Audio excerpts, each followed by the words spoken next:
والصلاة والسلام على خاتم الأنبياء والمرسلين، ورضي الله تعالى عن الصحابة أجمعين ومن تبعهم بإحسان إلى يوم الدين. السلام عليكم ورحمة الله وبركاته. همه شما برادرانی که در بهترین مکان، در بهترین پارچه زمین نشسته هستین و این روزی بندگی خدا و این روزی که سردار هفته هست، شما را تبریک و تهنیت میگویم و خدا کند که این عبادت هایی که در این روز خیلی فضل دارند، خیلی درجات بلندی دارند، خداوند اینها را به درگاه خود قبول بسازد و خدای مهربان محبت خودش را و محبت پیغمبرهایش را و محبت ملائکه هایش را و محبت تمام مخلوقاتی که خلق کرده است خدایا در دل ما جایگیر بگرداند و خدایا از مالهامان دیده، از فرزندهامان دیده محبت خودت را بر ما نزدیکتر بساز و خدایا از غضب خودت ما را دور بساز و جمله عبادت ها و جمله بندگی هایی که در راه تو میکنیم اگرچه ناقصند، اگرچه عاجزند، پروردگار را به درگاهت مقبول بگردانی و پروردگار روز به روز امت اسلام را در روی دنیا عددشان زیاد بگردان.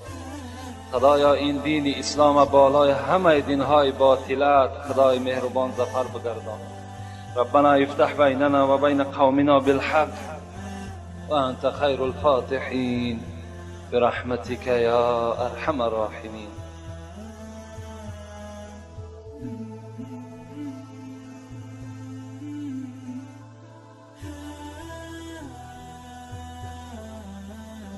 جمعه پیشین موضوع ما و شما درباره جنگ احد بود. خیلی جنگ که شکست مسلمان ها در این جنگ شده گذشته بود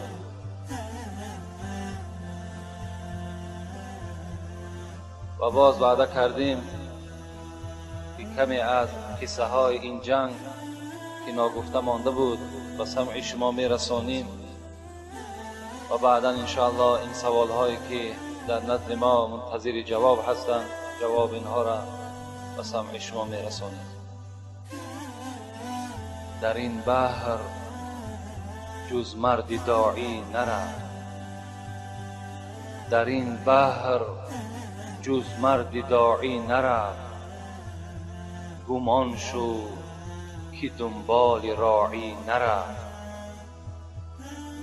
کسانی که از این راه برگشته اند برفتند و بسیار سرگشته اند. خلاف پیامبر کسی راه گزید، خلاف پیامبر کسی راه گزید که هرگیز به مقصد نخواهد رسید. مپندار سعدی که راهی صفا توان یافت جز بر پی مصطفی. حمد و درود بی پایان در حق رسول اکرم، اولاد رسول اکرم، هم صحبت های رسول اکرم، تمام موی سفید و جوان و زنهایی که در راه خدا در جهادها به هلاکت رسیدند. درود و رحمت بی پایان خداوند بر روح ایشان باد. هزارها بار شکر، هزارها بار شکر که ما و شما امت عیسی نشدیم، امت موسی نشدیم، امت ذات شدیم که خداوند وصف او را در چندین جاهای قرآن برای ما و شما بیان کرد. و خدا رحمت و مغفرت کند سعدی را. حضرت گفتند کسانی که از این راه برگشته اند برفتند و بسیار سرگشته اند. خلاف پیامبر کسی راه گزید که هرگز به منزل نخواهد رسید. انشاءالله کسی که راه خلاف پیامبر راهش میگیرد هیچگاه به منزل و به مقصد خود نمیرسد، هیچگاه. البته او سرنگون میشود، البته او به هلاکت میرسد. اگر چی زنده هم که باشد در قطار مرده ها هست و نه مدنیت دارد، نه فرهنگ دارد، نه عقل دارد، نه عزت دنیا و نه آخرت دارد. خلاف پیامبر کسی راه گزید که هرگز به مقصد نخواهد رسید. مپندار سعدی که راهی صفا، هوا نیافت جز بر پی مصطفی. ای سعدی، حضرت خودش ملامت میکند که هیچگاه اگر تو راهی راست و راهی صفا و راهی نجات برای تو لازم باشد، فقط و فقط در قدم پیغمبر خدا قدم بنه. قدم تا در قدم پیغمبر خدا بگذار، انشاءالله راهی صفا را چکار میکنی؟ تو البته میابی. و عزتی و جلالی لو سنکو الی کل طریق و استفتحت کل باب ما فتحت لهم الا یأتو خلق. حدیث قدسی است. خداوند چی میگوید؟ با عظمتی و بزرگی هم قسم به عظمتی و بزرگی هم که اگر تمام بندگان من همه راه ها را استفاده کنند تا که بر من واصل شوند، تا که بر من نزدیک شوند، تمام راه ها برای این بندگان بسته شد ای محمد، تا اگر از قفای تو نیاید، تا اگر از قفای تو پیروی تو نشوند، تمام راه های رحمت برای این بندگان بسته شده است. امروز ما و شما هم الحمدلله که دعوای امتی میکنیم. ما و شما را اگر پرسند بنده ای که هستی، بنده خدا هستیم. امتی که هستی؟ امتی محمد مصطفی صلی الله علیه و سلم است. وقتی اگر پرسند از ما و شما که آیا بر محمد چی امتی داری، آیا تو میگوی من پیروی محمد هستم، در اصل پیروی محمد هستی یا نه؟ ما و شما باید که امروز کردارهای خودمان با کردارهای رسول اکرم چکار کنیم؟ مقایسه کنیم که آیا همین پیروی ما و شما، همین رفتار ما و شما، آیا با گفتار و آداب رسول اکرم برابر هست یا نه؟ امروز بین در خاندان ما و شما فرزند حلال نداریم، فرزندی با تربیه نداریم، زنی خوش معامله نداریم، خانه های با ترتیب نداریم. برای چی است؟ برای که نظام اسلام، برای که سیاست اسلام، برای که گفته های رسول اکرم در خاندان ما و شما شعار نشده است. تمام کردار ما و شما خلاف پیغمبر خداست. نه یگان معرکه طبق دستور رسول اکرم داریم، نه یک گفتار موافق گفته پیغمبر خدا داریم. فقط صورت داریم، فقط سیرت، فقط یک زینت داریم، خلاص. مشو ملا و صوفی شیخ کنعان، مشو ملا و صوفی شیخ کنعان، مسلمان شو مسلمان شو مسلمان.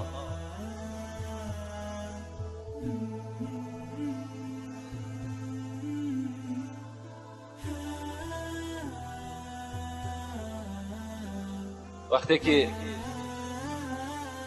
پیغمبر خدا را که آزارهای زیاد شد از طرف مشرکان عرب، خداوند با پیغمبرش در قرآن مکرم و معظم امر کرد: ای محمد صلی الله علیه و سلم، آن کسانی که با تو می جنگند، آن کسانی که تو را آزار می دهند، امت تو را نابود می سازند، تو هم با آنها بجنگ و تو هم با آنها چکار کن؟ با دست خود شمشیر و در دست خود سلاح را استفاده کن. جاهد الکفار واغلظ علیهم و مأواهم جهنم و بئس المصیر. خداوند میگوید ای محمد با اینها جاهد الکفار، با اینها جهاد بکن. واغلظ علیهم، با اینها با درشتانه سخن بگو. و مأواهم جهنم، این کافران، این یهودی ها یقینا جای اینها دوزخ است. و بئس المصیر، چه بد جایی هست. رسول اکرم چگونه ای که با شما صحبت کردیم خیلی در این جنگ مانده شدند، شکست خوردند، خیلی صحابه های پیغمبر خدا از دست رفت، از آن جمله 70 صحابه پیغمبر در این جنگ احد به شهادت رسید.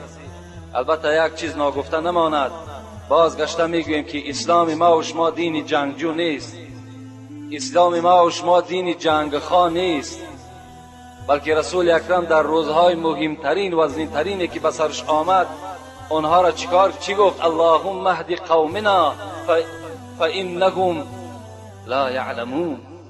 خدایا این قومی که ما را اینقدر مشقت دادن، اینقدر صحابه ها از آن جمله عمه که ما حضرت امیر حمزه را نابود کردن، خدایا اینها را هدایت کن زیرا که اینها چیزی نمیدانند. اسیرها را وقتی که رسول اکرم آوردن نزد رسول الله گفتن یا رسول الله امر کن این اسیرها را از بین ما نابود بسازیم، اسیرها ما مشرک بودن. رسول اکرم چی گفتن؟ الصلح خیرم، اینها را بکشاییم، صلح بهتر است.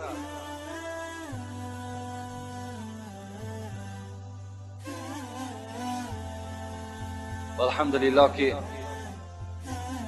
موی سفیدان، مادران، زنان جوان پسرها همه در پهلوی پیغمبر خدا در این روز مدهیش ایستادگی کردند، پیغمبر خدا را حمایت کردند.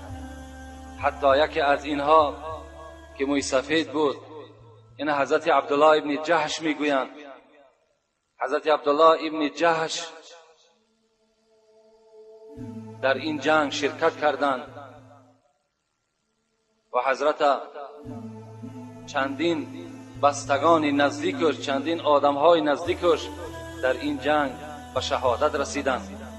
و حضرت تمنا شبین چی تمنا میکرد، چی میگفت؟ پیش از آنی که حضرت عبدالله به جنگ میرفت میگفت پروردگارا من دوست میدارم که فردا در این جنگ احد مرا با یکی از پهلوانها و یکی از قوی‌ترین مشرکان همین عرب روپرو بسازی و مرا پروردگار از دست این مشرک به شهادت برسانی. بعد که مرا به شهادت میرساند پروردگارا گوش و بینی مرا به دست این بریده بسازی و من روز قیامت راست شوم، در صورتی که بر من بینی نباشد، گوش نباشد، تو به سوی من بگویی ای عبدالله گوش و بینی تو کجاست؟ من بگویم خدایا اینها را من در راه تو از دست دادم، تو بگویی که حق گفتی عبدالله وارد جنت شد، این من دوست می‌دارم. این تمنای عبدالله ابن جحش برای حمایه قرآن، برای حمایه رسول اکرم، تمنا و دعاش همین بود. یکی از آن جوانانی که به شما حکایت کردیم حنظله بود و دیگرش سعد هست. جوان بودند، از خاندان بنی سلیم بودند. میگه قدش بسیار کوتاه بود و رنگش سیاه بود و شکلش بسیار شکلی ناخوب بود، صورتی خوب نداشت، یعنی بی‌زیب بود بگیم با یک لفظ عادی امروزه ما و شما. نزد رسول اکرم آمد گویا رسول الله آیا همین سیاه پوستی من، آیا همین بدرویی من، آیا همین قد کوتاهی من سبب می شود که من جنت داخل نشوم؟ رسول الله گفتند نه. گفتند ای سعد، گفتند در اسلام ما ملت، در اسلام ما صورت، در اسلام ما شکل هیچ اهمیت ندارد. اگر دلی تو سرشار ایمان باشد و تو از شرک خالی باشی البته وارد جنت می شوی. سعد چی گفتند؟ ای پیغمبر خدا، مادامی که صورت و قد و پست اینا در اسلام هیچ اهمیت نداشته باشند، چرا که امت اسلام بر من کسی دختر نمی دهد؟ هر خانه ای که داخل می شوم از شکل بیزیب من آنها چکار میکنن؟ نفرت میکنن، دختری خودشان در نکاح من نمی درارند. رسول اکرم گفتند ای سعد از جای خود خیز، خانه عمر ابن وهب می روی، دختری دارد میگویی که من دختری تو را در نکاح همین سعد در آوردم و اون دختر را به خانه خود بیار. وقتی میگه سعد خانه عمر ابن وهب رفت، در را تق تق کرد. عمرو ابن وهب از خانه بیرون شد. سعد را دید. سعد گفت ای عمرو، گفت پیغمبر خدا مرا خانه تو روان کرد با امیدی که دختری تو را در نکاح من درآورد. عمرو چی گفت؟ عمرو گفت ای سعد، گفت من نمیخواهم که دختری من در نکاح تو باشد. من نمیخواهم، زیرا دختری من زیبا است، زیرا دختری من باکره است، شوهر نکرده است. من نمیخواهم که در نکاح تو باشد. حضرت سعد پشیمان شدند، پس گشتند. یگانه جایی که اونها راضی دل میکردن مسجد بود. خواست با مسجد بیاید. امروز بسیاری پدرها مثل همین عمرو ابن وهب هست. امروز ما و شما جدا میکنیم در کجا یک بچه پولدار است، در کجا یک بچه‌ای که صورت خوب دارد، یا در کجا یک دختری که دختری فلان با دولت است. امروز ما و شما جدا میکنیم، لکن خطا میکنیم. لکن ما و شما خطا میکنیم. به دولت مناز، به مهنت ملال، که این هر دو را زود از زوال. همین از رسم سرای درشت، گه پشت زین و گه زین به پشت. این دولت داری و این زیب و صورت همه این موقتی است، اینا ابدی نیستند. رسول اکرم چی میگوید؟ این امرأة تنکح لدینها و مالها و جمالها فعلیک بذات دین تربت یداک. ای امت من میدانم که شما زن را از سه چیز اختیار میکنید. یکی جمالش نگاه میکنید، یکی مالداریش نگاه میکنید، یکی دینداریش نگاه میکنید. لکن بر شما میگم جمال و پول او اهمیت ندارد. فعلیک بذات دین، دیندارش جدا کنید، دست شما بالا میشود. شما دیندارش بگیرید. مالدارش به خودش ناز دارد، صورتدارش به خودش ناز دارد.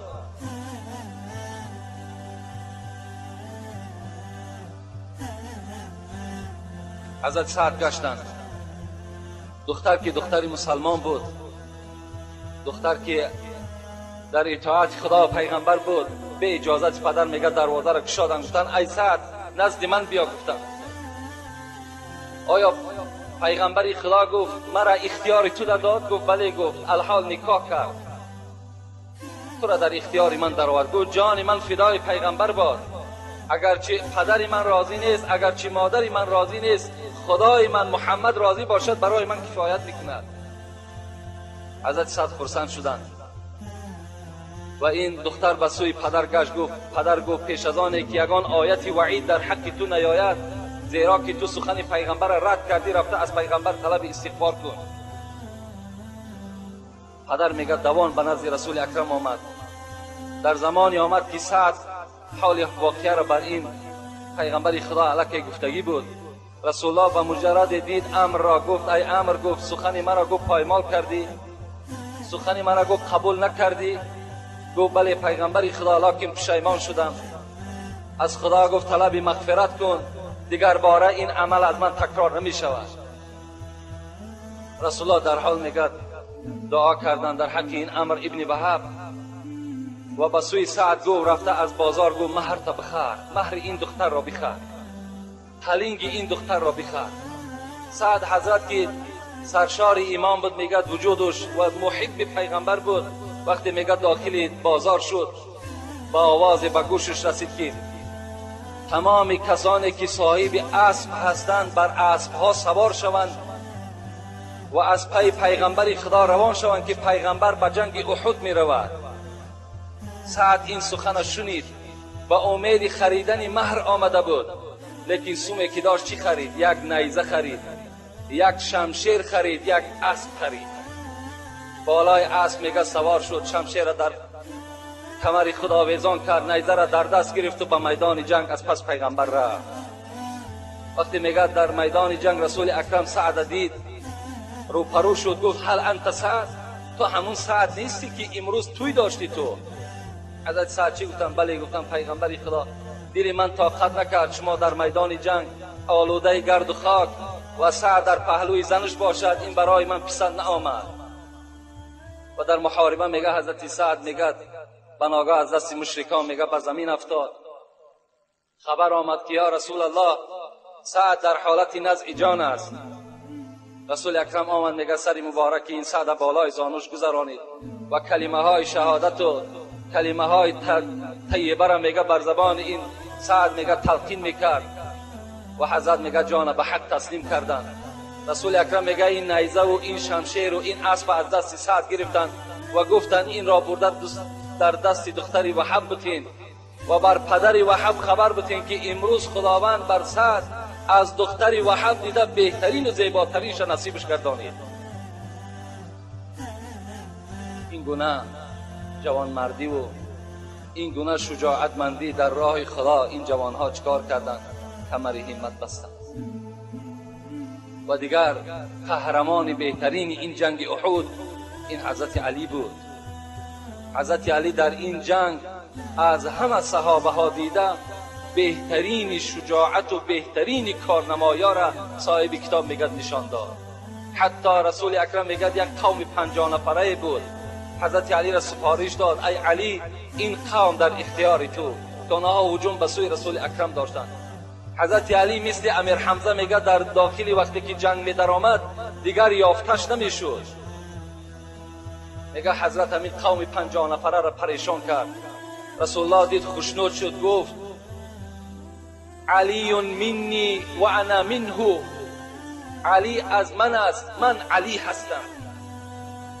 جبرائیل میگه در میدان جنگ بود، از بالا چی گفت؟ انا منهما، ای رسول اکرم من از تو از علی هستم. اگر علی از تو باشد تو علی باشی، من از هر دو شما هستم. در همین جنگ حضرت علی میگه 60 زخم برداشتند که خود حکایت میکند 14 زخم همین میگه بسیار عمیق بود، بسیار چقور بود، بسیار دردمند بود. از همین 14 زخم چقور این میگه 4 تا این مرا بر زانو افتان، یعنی در 4 ضربه این میگه من بر زمین زدم. لیکن میگه بعد آخر جنگ حضرت علی چی گفتن؟ رسول اکرم 4 باری که من بر زمین زدم، در همین 4 باری بر زمین زدگی میگه کسی از زیر همین کشی من میبرداشت. من نگاه کردم یک جوانی خیلی زیبا بود و بسیار بوی خوش داشت. این کی بود؟ رسول اکرم گفتن خوش به حالت علی، این برادر من جبرائیل بود. این برادر من جبرائیل بود که از زیر کشی تو میبرداشت و تو را به سوی میدان جنگ حواله میکرد. تو یگانه سپر من در روز جنگ بودی. و دیگر قهرمانی که در این جنگ احد بود این کی بود؟ این حضرت امیر حمزه بود. امیر حمزه بعد آنی که به دین محمدی پیرو شد، با همراهی رسول اکرم مکه مکرمه اولاد اجداد خود ترک کردن، به مدینه آمدن. عمر مبارک میگه در اون زمانها 57 ساله بود. و وقتی که این جنگ احد میگه شروع شد، حضرت امیر حمزه 60 ساله بودند. مادرشان حاله نام داشت، پدرشان ابو طالب بود. وقتی میگه جنگ احد سر شد، رسول اکرم بسیار باوری کلانی از علی داشت، از امیر حمزه داشت و از ابوبکر داشت، از عمر داشت. زیرا این حضرت ابوبکر و عمر در این جنگ زخمی شدند، اینا را از جنگ میگه بیرون کردند. ابو دجانه بود، ابو طلحه بود، اینا همه کسانی بودند که در این جنگ بسیار پشتیبانی پیغمبر کردند. و رسول اکرم میگه از پیشانه امیر حمزه بوسه کردند و با او خداحافظی کردند و همه در میدان جنگ میگه داخل شدند. وقتی که جنگ بود شد، رسول اکرم میگه فریاد زدند، گفتن کی هست که از حال بچه عمکی من بر من خبر میدهد؟ امیر حمزه در کجاست؟ حارث ابن صمه میگه از جا خیست که رسول اکرم من همین میدانی که پر از خون و خف است، پر از جسدهای زخمی و مرده شده هست، انشاءالله گفت من امیر حمزه را یافت میکنم و برای شما تسلیم میکنم. وقتی حارث ابن صمه میگه میدان کافتکاو میکرد، به نزد امیر حمزه رفت. جسد امیر حمزه را میگه در میدان جنگ یافت. امیر حمزه در این میدان جنگ کشته شده بود از دست وحشی، که این وحشی هم در آخر عمر مسلمان شده بود. این وحشی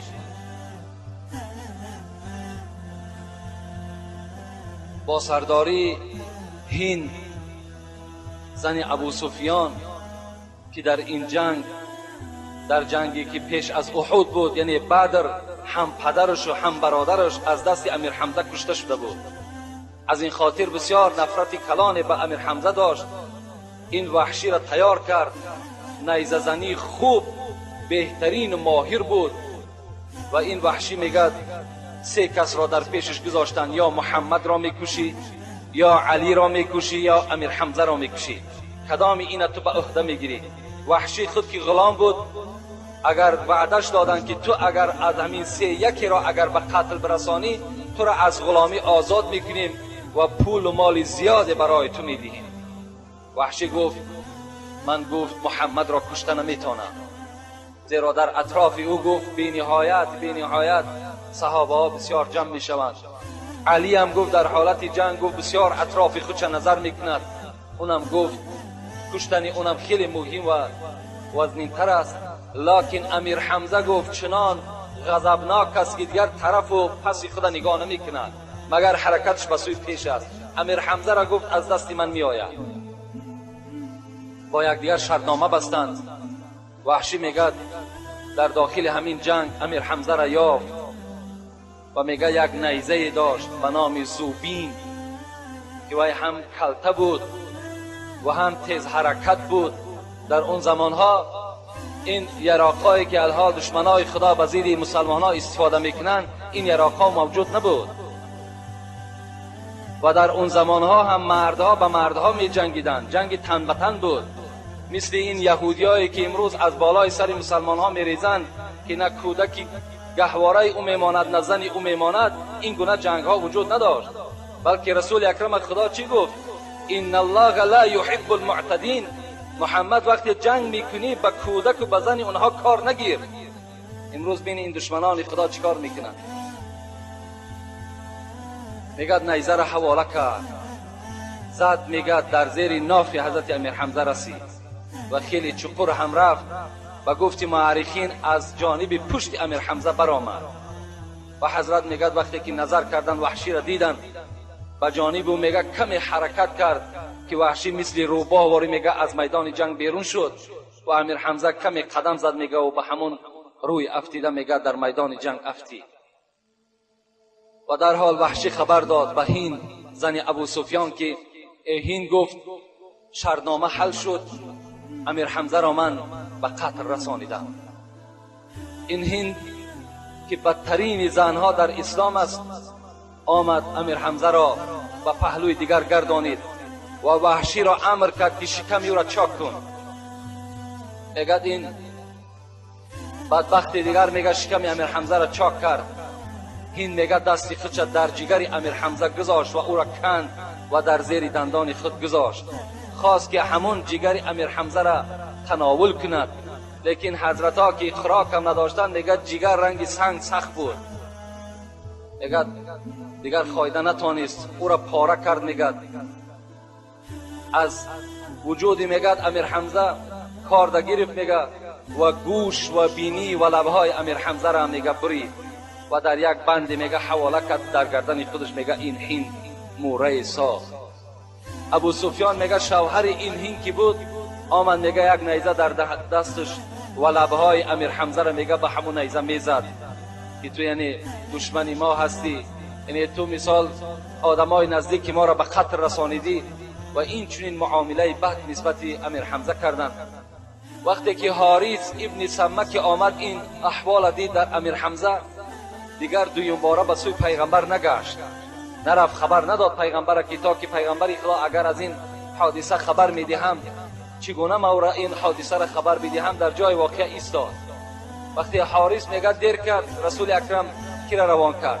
حضرت علی را گفت حارث دیر کرد، رفته امیر حمزه را برای من خبرش بیارین.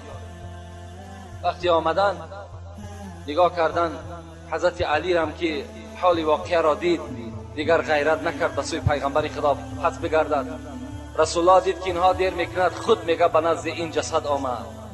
وقتی جسد دید، جسد مبارک بچه عمکی خودش را کسی که دائم در پهلوی پیغمبر خدا می ایستاد و حمایه قرآن و حمایه رسول اکرم میکرد.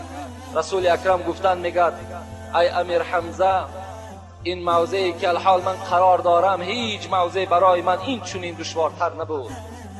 چنان حال من خیلی تباه شد، از دیدن جسد تو خیلی منم ناراحت شدم. حضرت میگه در اونجا به این سخن آمد و بعداً چی گفت؟ گفت اللهم لك الحمد و الیک المشتاق و انت المستعان ما ارا. پروردگارا حمد، تعریف همه زیبی تو دارد، لکن من به سوی تو شکایت دارم بر آن چیزی که تو میبینی. و گفت لئن ظفرت لامثلن. پروردگارا اگر بر این قوم مشرک من اگر غالب بیایم، هر آینه اینها را همش گوش و بینیش میبرم. رسول اکرم میگه قسم خوردن، لکن خداوند آیت از سوره نحل روان کرد. یا رسول الله، آن جزایی که اینها بر تو دادن مثل آنها به اینها معامله کن و اگر صبر کنی برای تو نیکبختی می باشد. رسول اکرم گفتند الهی، گفتند من در این مصیبتم صبر میکنم. جسد مبارک میگد در بدنش میگد یک دیبایی داشت، یک کرته عادی داشت، میگد که میگد تا زانوای مبارک میپشاند خلاص. وقتی میگد یک کفنی آوردن از مدینه به نام حضرت امیر حمزه، نگاه میکنه که در پهلوی امیر حمزه هم یکی از صحابه های پیغمبر خدا کشته شده است و در اونجا میگه چیکار کردند؟ و رسول اکرم میگه قرعه پرتافتن، گفتن که اگر الحال من پسر عمکی خود من کفن بپیچانم، این صحابه من لوچ است، این چی میشیده باشد، بیا قرعه میپرتاییم به نام کدامش که اگر این کفن براید او را در همین کفن میپیچانیم. قرعه میپرتایند، کفن به نام او صحابه میبراید، به نام امیر حمزه نمیبراید. حضرت میگیرند اون صحابه که عادی بودن، باز او را میگه در این کفن تازه و کلان میگه میپیچونند. امیر حمزه را باشد چی؟ پایان زانوهاش میگه از علفهایی که در همون مدینه میروید، از همون علفها میگه کفن کردند و حضرت به مدینه روانش کردند. و خواهرش صفیه نام داشت، میگه در مدینه رسول اکرم وقتی داخل شد گفت امروز میبینم در خانه تمام مسلمان صدای گریه میآید، برای شهدا گریه میکنند، لکن در خانه امیر حمزه گریه کننده نیست. یعنی یک خواهری دارد و فاطمه را میگه امر کرد فاطمه برای امیر حمزه، برای عمکی من تو هم آبی چشم کن میگد. و بهترین زنهای امت فاطمه هم میگد برای امیر حمزه چیکار کردن؟ آبی چشم کردن. این بود یک قصه مختصرا در باب این قصه احد و این جانبازی هایی که جوانها و موسفیدها و تمام زنهای امت اسلام کردند. همه اینا به خاطر چی کردند؟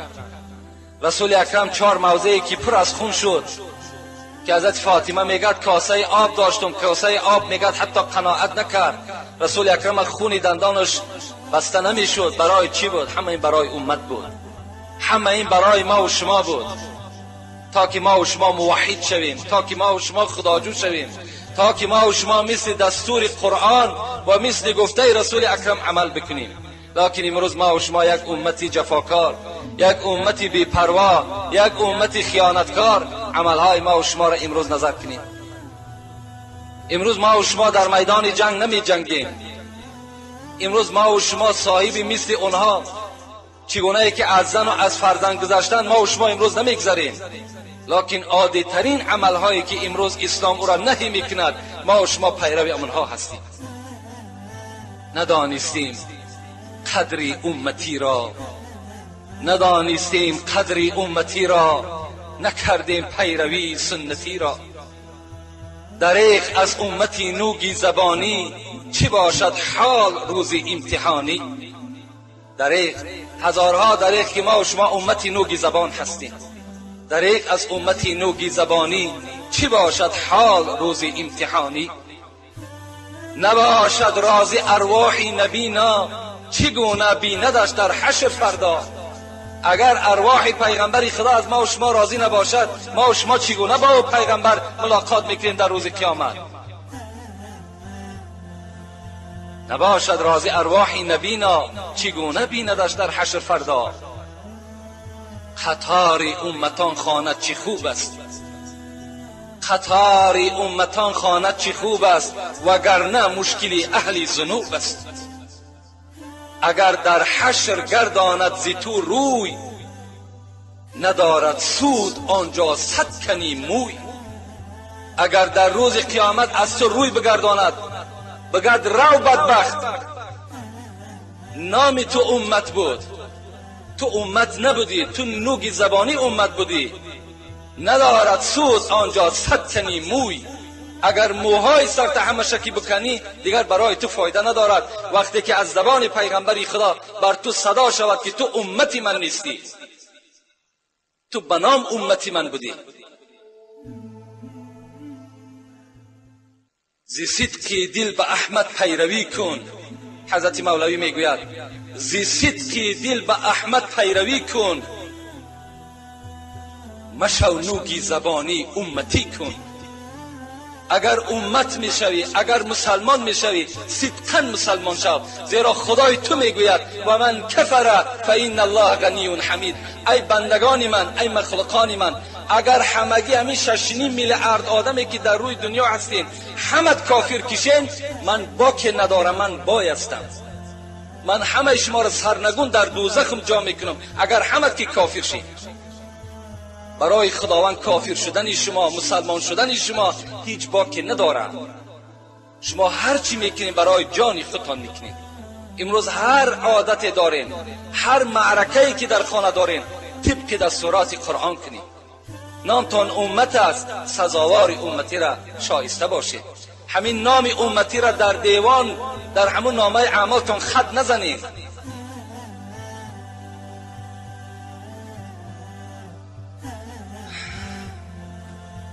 میپردازیم به سوال هایی که الحال در پیش ما هست. بسم الله الرحمن الرحیم. حکم سردار واجب است؟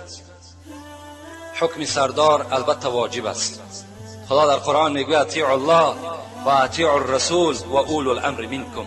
شما خدای خودتان اطاعت کنین، شما پیغمبری خدا را اطاعت کنین و هر کسی که پیشوای شما هست، خواه داملای شماست، خواه وکیل شماست، خواه پادشاه شماست، خواه رئیس شماست، شما اطاعتی او را البته انجام بدین.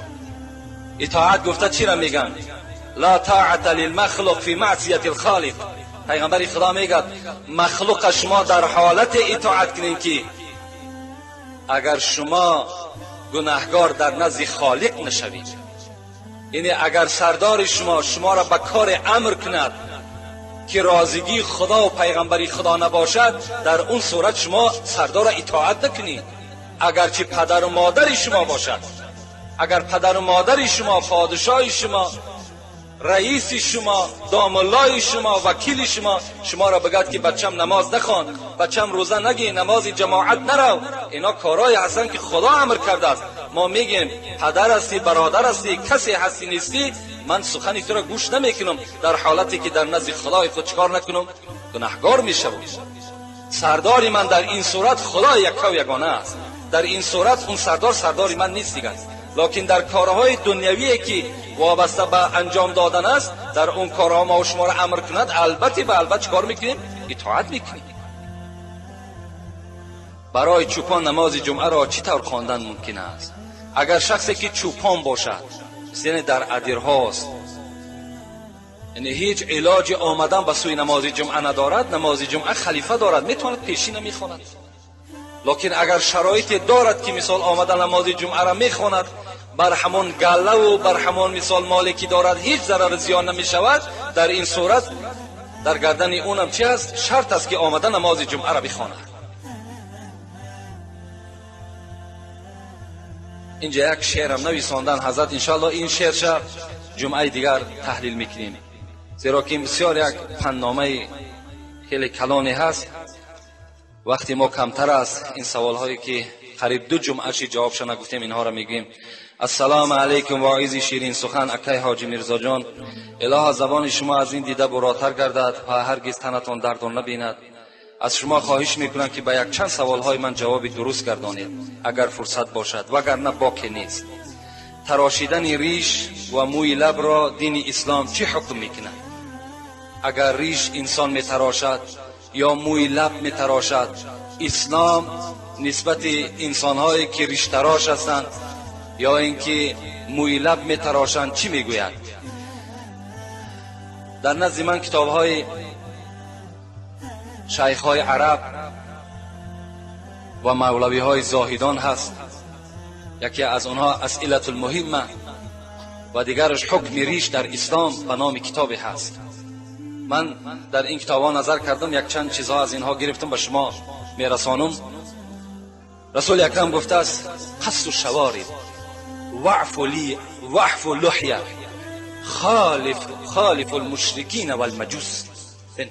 در همین حدیث شیخ‌های عرب میگویند که دو صیغه امر استفاده شده از پیغمبر، قص الشوارب وعف اللحیه. پیغمبر خدا امر میکرد بروتهای خودتان کلته کنین، یعنی به مجرد کلته کنین که در ناله های شما بروتهای شما نرسد، بروتهاتان کلته کنین امر هست از پیغمبر. وعف اللحیه و ریشهای خودتان بگذارید. اگر شما بروتهای خودتان کلته نکنین و اگر ریش نگذارین، شما چی هستین؟ مشرک و مجوس هستین. این شیخ‌های عرب در کتاب اسئله المهمه که چندین مسئله حل می شود این چنین تفسیر کردند، یعنی شما ریش هاتان نتراشین، زیرا که وقتی ریش تراشیدین شما کردار شما عمل شما تشبیه به مجوس و به مشرکین می شود. از این خاطر پیغمبر چی میگه؟ من تشبه بقوم فهو منهم. کسی که اگر خودش را، صورت خودش را، لباس خودش را اگر با کدام قومی که تشبیه میدهد از روی محبت، این هم از همون قوم به حساب می رود. و همین شیخ‌های عرب میگویند که و ایضا تغییر لخلق الله، حتی همین ریش تراشیدن هم مثل چگونه ای که زن ابروش میچیند که تغییرات در حسن خدا میدارد، ریش تراشی هم حکمی امیر دارد. شما در حسن خدا دادگی چی میدارین؟ تغییرات میدارین. این از همین کتاب هایی که نام بردم، از همین ها البته گرفته شده است. از این خاطر و ما یطیع الرسول فقط اطاع الله. کسی که اگر پیغمبری خدا را اطاعت میکند همچنان است که خدا را اطاعت کرده است. ببین خدا چی میگه؟ و ما اتاکم الرسول فخذوه و ما نهاکم عنه فانتهوا. همین پیغمبر شما، یعنی همین محمد صلی الله علیه و سلم، چیزی که برای شما آورد شما او را بگیرید و از چیزی که همین محمد شما را منع کرد شما از او باز ایستید. امروز رسول اکرم امر میکند که ریش بگذارید، برودها را کلته کنید. کسی میگذارد سنت پیغمبر خدا را به جا میارد، کسی نمیگذارد این وعید و این حدیثایی که خواندیم در اون چی است؟ مبتلا هست. و ریش، این ریش ما الحال ریش نیست، ریش از یک مشت کم نباشد، یعنی ریش سنتی به منزله یک مشت باشد، انا اون حکم ریش به جا می آید.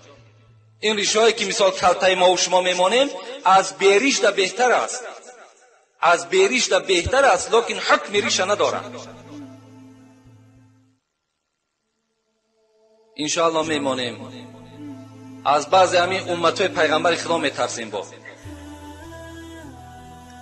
بعضی ملاهای هستن که قصیده میخوایند، آیا این درست است از نگاه شما؟ البته قصیده خواندن هیچ باکی ندارد. دعا خواندن در اسلام هست، وجود دارد. این به حدیث های پیغمبر خدا هست. رسول الله آیت قل اعوذ برب الفلق قل اعوذ برب الناس میخواندند و بالای مردم شوف میکردند. از این خاطر خواندن دعاها بالای کدام بیماری نباشد هیچ باکی ندارد، گناهکار نمیشد انسان. بیماری که اگر در تن خود کتاب قرآن یا اینکه تومار را درگذارد سود میبخشد یا نه؟ با احترام یک نفر مخلصی اشدی شما، اگر شخصی که در بدن خود تومار میگیرد، امروز عقیده اهل سنت همین است که توماری که اگر در او آیت قرآن باشد جایز است.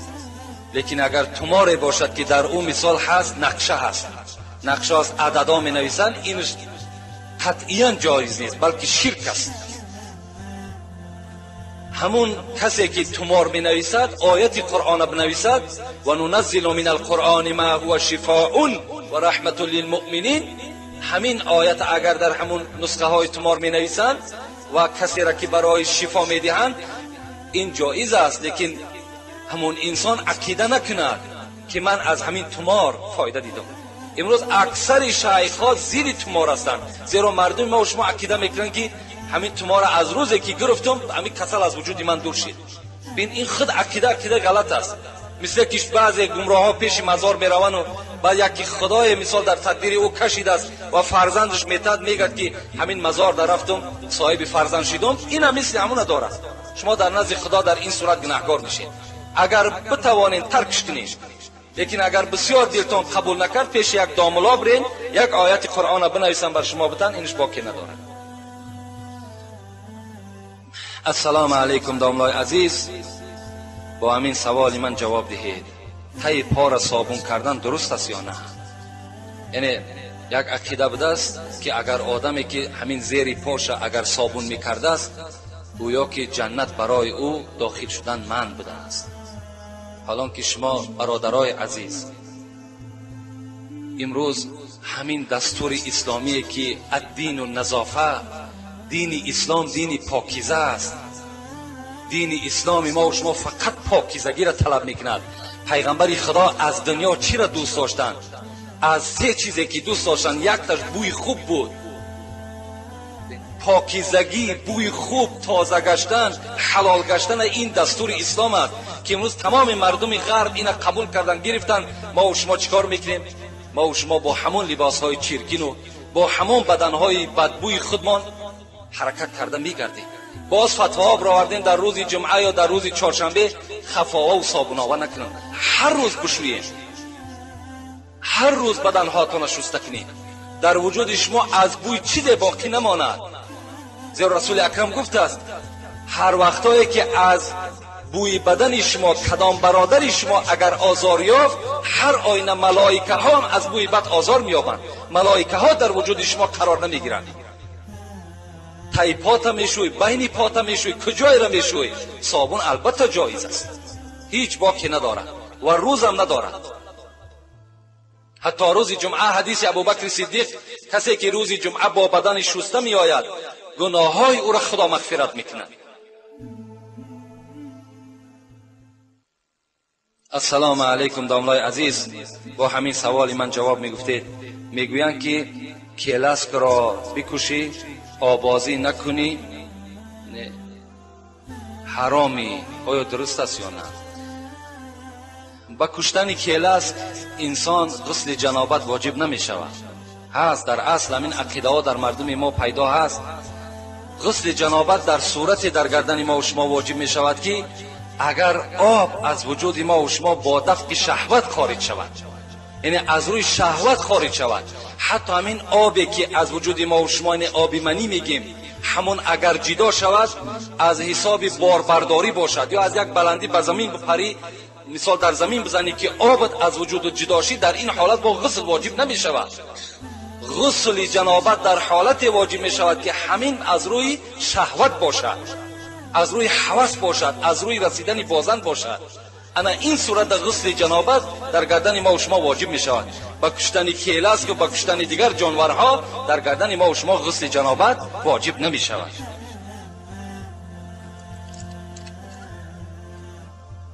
بسم الله الرحمن الرحیم. السلام علیکم داملای شیرین سخن، التماس با همین سوال من جواب میگردونید.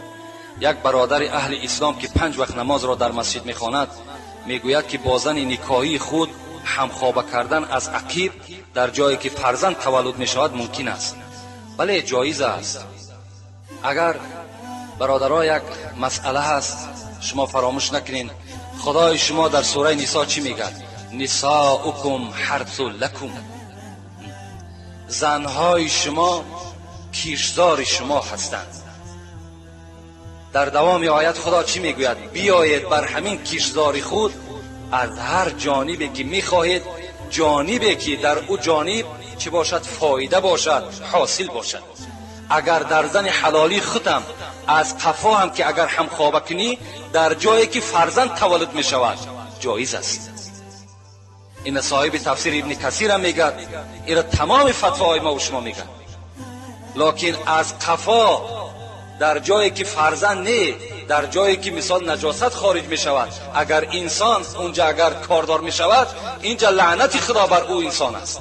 این انسان لواطه است، این لواطه می شود، این بچه بازی می شود، در اینجا لعنت خدا در حقی وارد. حتی امام اعظم گفتن کسی که اگر در قفا می رسد حکمش در مذهب ما و شما چی است؟ از یک بلندی که دیگر پایانی او را دیده نمی شود از همونجا حوالش کنید، یا این که او را زنده به زنده آتش بزنید. حتی صاحب مذهب ما و شما امام اعظم چی میگه؟ اگر شخصی که میبینیم به حیوان میرسد همون انسان هم این جزا را بتید. از این خاطر با زن حلالی خود در جایی که فرزند تولد میشود باکی ندارد. داملای عزیز درباره حضرت زکریا نقل میکرده با احترام مخلصان شما. انشاءالله خیلی ساعتاش بیاید، خدا خواسته باشد اینا را به سمع شما میرسانید. السلام علیکم داملای عزیز اکای حاجی میرزا مراد. من 2 دخترچه دارم، آرزوی پسر را دارم. میخواهم به من یک دعا در روز مبارک دهید که من صاحب پسر و مثل خودتان علمدان شود. برادر عزتمند دعا میکنیم که پروردگار اگرچه دخترم نعمت خداست، بچه‌ام نعمت خداست، مادامی که این بندت آرزو کرده از خدای ناامیدش نگردانی، فرزندهای نرینه نصیب و روزیش بگردانی و همه این فرزندها را پروردگار را به راه راست هدایت بفرمایی. آمین یا رب العالمین. مشو غمگین اگر دختر بزادی، شاعر میگه مشو غمگین اگر دختر بزادی، که در دختر بود پیوسته شادی. بسا دختر که صاحب تاج گردد و پیشش 100 پسر محتاج گردد. ما و شما غمگین نشیم. بسیاری بچه‌های هست که امروز از زاییدن زنهاشون دختر باور که یک گمراه دیگر قدیما روپرو شدن زنش طلاق داده است برای که تو دختر زاییدی. این کس اون اولا عیب اون نیست، او عیب اون نیست. تو با قدرت خدای خود مسخره بازی میکنی یا مقابل میبرایی. و دختر زاییدن شما خرسند شید، این نعمت خدا هست. در دختر شاعر میگه پیوسته شادی است. خدا بدهد اگر یک داماد خوب از بعض بچه افلاس، همون داماد خوب اگر خدا نصیب کند اونم بهتر است.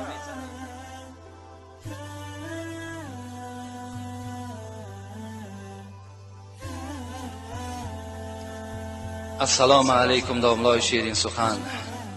خواهش میکنم با همین سوال من جواب گردانید. اللهم صل علی محمد و انزل المنزل مقربی عند یوم القیامت. خواهش میکنم تحلیل همین رو میفهمونید. ای باری خدایا بر محمد خود درود و رحمت بفرست و نازل بگردان ما را در منزلی که در منزل قریبترین که در روز قیامت باشد و سوی تو. یعنی خدایا اولا درود و رحمتی تو در حق محمد صلی الله علیه و سلم و در روز قیامت مرا در یک منزل جای بکن که قریب تو باشد. این همچنان معنا دارد. السلام علیکم داملای عزیز. میگویند که اگر شارتیک از زانو پایان باشد نماز خواندن ممکن است. اینا با ما پورا میفهموندین. یعنی سطر مرد از زیر ناف تا زیر زانو هست. اگر از همین موضع زیر ناف تا زیر زانوی مرد، خواه پدرش، خواه مادرش، خواه رفیقش، خواه همسایش، خواه همسینفش کسی نباشد، اگر بیند در این صورت همین انسان هر دو گناهکار می شود. و جز زن از زیر ناف تا زیر زانوی مرد هیچ کس حق ندارد که نظر کند. از این خاطر این موضع سطر هست. لکن اگر ما و شما یگان نمودی بروک داریم که از زانو پایان میپشاند، جایز است نماز خواندن. اگر از زانو پایان بپشاند جایز است، یعنی ترک فرض نمیشود. حتی که پیغمبر خدا چی میگه؟ میگوید که اسبال الازار من المخیله ولا یحبه الله. حتی کشال کردن ایزاری که ما و شما از ساخت بگیم کشالش میکنیم پایانتر، این خدا دوست نمیدارد. این ساقهایی که ما و شما میگیم انا قدر اگر برداشته بگردیم، این خداوند دوست میدارد. ولی ما و شما بیرون اکینه برآمدیم، نگاه نکردیم. از این خاطر برای ما و شما الحال اگر یگان برادر یک بروک بپوشد که همین ساقهاش میتابد، ما و شما میگیم این دیوانه است. لیکن در اصل این پیروی سنت است. کسی میکند میلش در کوچه ها الحال مثال ما و شما در اگرچه یعنی سختگیری نمیکنیم در این مسئله، لکن در نماز اگر پاچه را ما و شما بلند کنیم به خاطر آنی که سنت پیغمبر به جا بیاید، این بهتر و خوبتر است. السلام علیکم داملای شیرین سخن. التماس که از وفات خوجه خیزر کم ترک بر ما نقل میکردی. اینا موضوعی هستن که وقتگیر هستن. انشاءالله درباره خوجه خیزرم یعنی وفاتش گپ میزنیم. به اکثر عقیده مفسرای قرآن خوجه خیزر از دنیا گذشتگی هست. حدیث پیغمبر خدا دلیل می شود اگر خوجه خیزر زنده می شد هر آینه رسول اکرم زیارت میکرد. لیکن مادام رسول الله گفتن که بر من زیارت نکرده است، از اینجا معلوم می شود که همین خیزر هم از دنیا گذشت است. خیزر در اصل وجود داشت. این قصهش در قرآن میگذرد با همراه حضرت موسی اون سه مسئله را که حل کرده بودند. ای خدا خواسته باشد ان شاء الله جوابش میگیم. بعد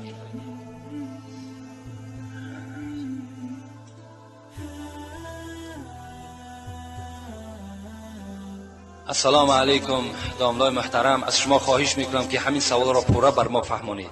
شخصی که بنیه کند و آمده نمازش را خواند، نمازش قبول است یا نه؟ یعنی یک آدم آبازی میکنه در حمام یا در خانه، ما و شما آبازی میکنیم و یعنی در دوامش طهارت نمیکنیم، همون خودش طهارت است. اما وقتی ما و شما آبازی که کردیم، مقصد طهارت هم چی است؟ پاک کردن است.